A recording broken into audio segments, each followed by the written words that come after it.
one of America's first true sports cars in all of its plastic splendor.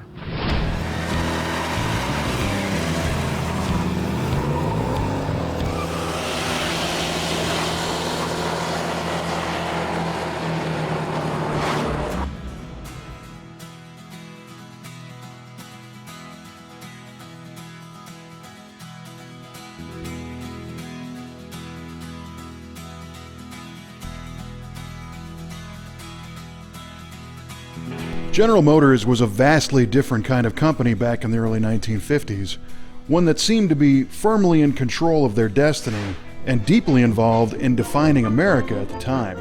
Through the arts and crafts of the American stylists, the things about us are made to express our own free spirits and desires for the colorful things that spell sheer fun.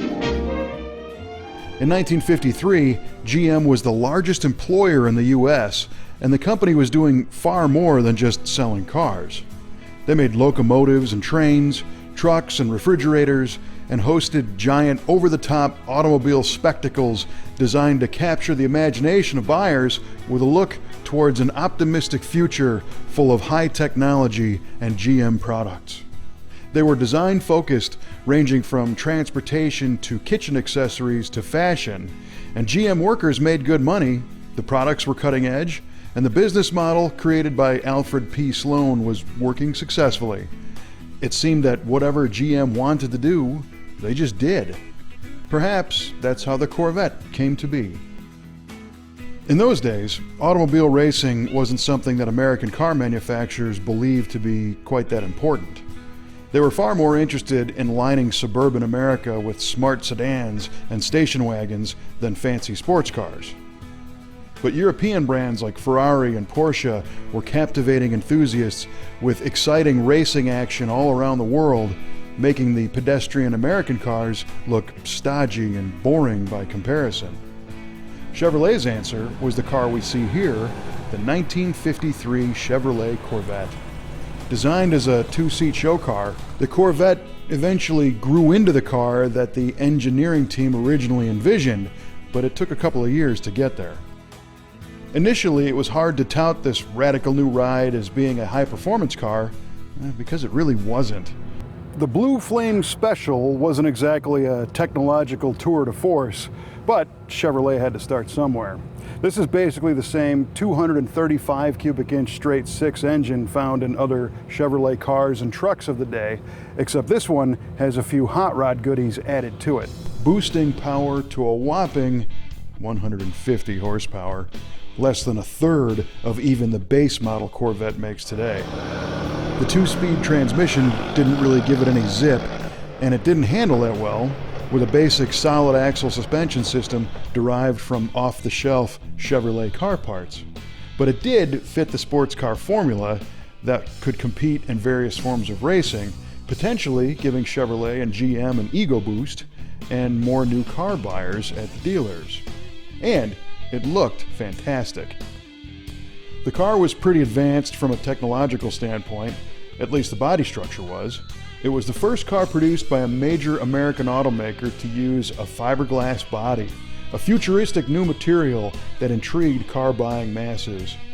300 1953 Corvettes were built, all by hand, as Chevrolet learned the ins and outs of fiberglass production kind of on the fly. The story goes that the car was intended to be a traditional steel body, but after the fiberglass show car was released, the public expected the glass body in production versions, and so it was. The best part about the 53 Corvette is the amazing styling. It looked like nothing else on the road at the time, with a smaller two-seater size, wraparound glass, lightweight trim, and open wheel arches.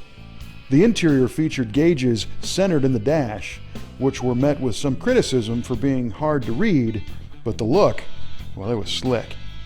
All 1953 Corvettes were fitted with two mandatory options, a heater and an AM radio, and they were all the same color scheme, with polo white paint and red interiors, and a black folding top for harsh weather.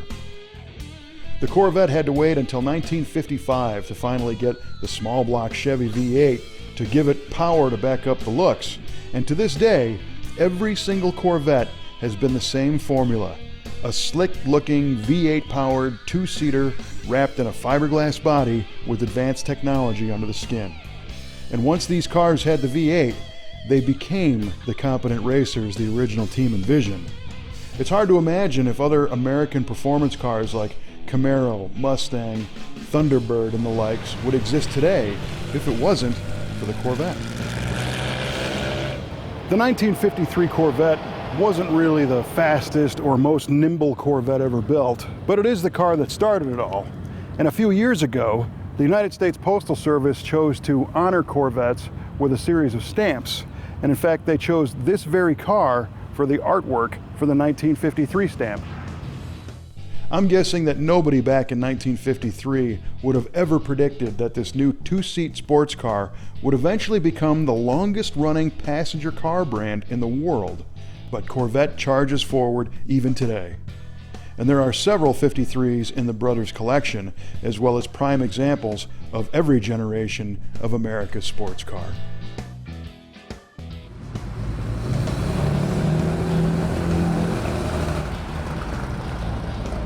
It's hard to believe just how far the Corvette has come over the years until you spend some time with one of the early cars.